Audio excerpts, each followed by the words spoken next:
We'll guide you through how to create a logo using Namecheap Logo Maker. If you find this helpful, consider subscribing and liking the video. First, open your web browser and go to the Namecheap Logo Maker website.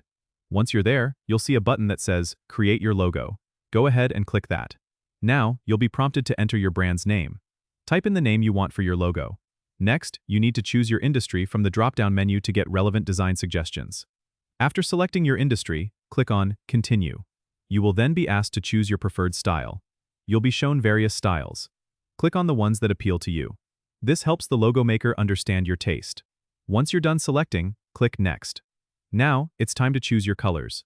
Pick up to 3 colors that you like or think will best represent your brand. Click Next when you're ready. The logo maker will then generate several logo options based on your preferences. You can scroll through and click on any logo to see it in more detail.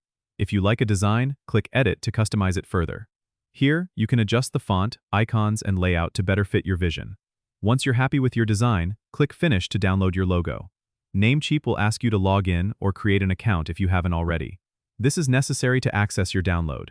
After logging in, you can download your logo in multiple file formats for different uses. And that's it. You've successfully created a logo using Namecheap Logo Maker. Don't forget to subscribe and comment if this helped you out.